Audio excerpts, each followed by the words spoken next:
Coucou les amis, bienvenue sur ce nouveau Passion Film et Série. Aujourd'hui on va parler de la saison 5 de Stranger Things. Alors c'est parti. Alors cette saison 5 elle est sortie en novembre, la première partie, après en décembre.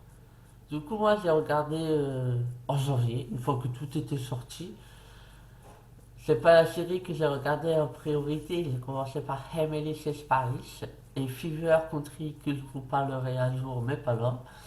Alors pour Stranger Things, déjà la dernière saison, la quatrième, à date. Du coup j'ai commencé la saison 5 Je me rappelais des personnages, mais je me rappelais pas vraiment de l'intrigue. Alors j'ai commencé comme ça et puis je me suis dit on verra. Et dans mon souvenir j'étais pas trop fan de Stranger Things, mais par contre la saison 5 elle est juste incroyable.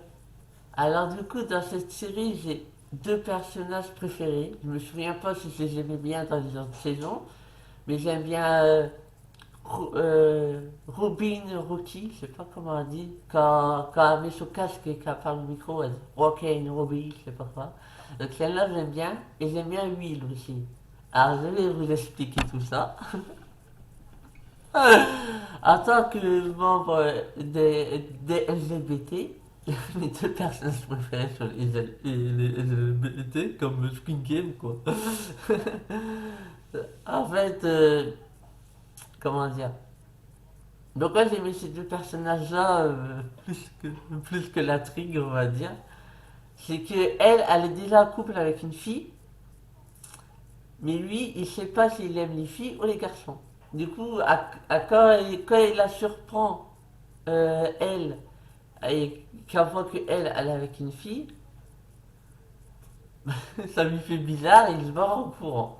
C'est vraiment une réaction super chelou. Et en fait, en parlant avec elle,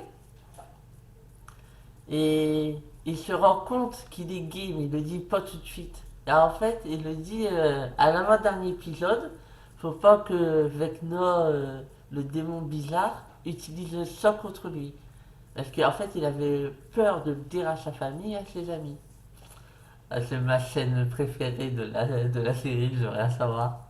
Scène de coming out incroyable. Et en plus, il n'est pas si inutile que ça au niveau de l'intrigue. Ben, qu'il arrive à combattre les démons avec la pensée, il est connecté avec. Du coup, quand les démons ils veulent attaquer ses amis, il arrive à prendre le contrôle et à tuer les trois démons pour sauver ses trois amis. Voilà, donc en plus, elle n'est pas si inutile que ça. La série, pour moi, elle a une bonne fin, je crois, oui.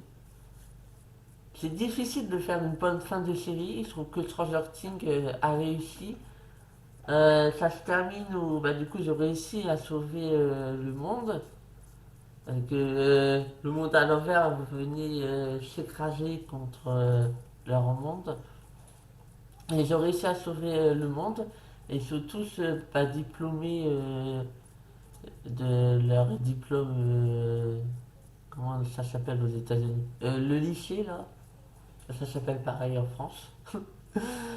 Et il joue à Donjon et Cargon. Alors, en fait,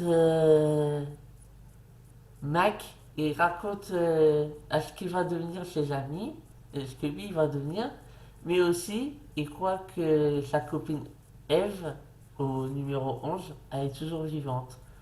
Du coup, ça à nous de choisir, c'est on croit ce qu'il croit ou si on le croit pas. Moi, je le crois.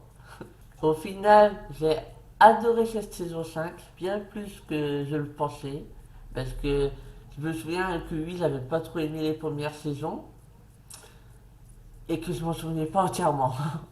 Alors j'ai redécouvert les personnages à travers de cette saison 5.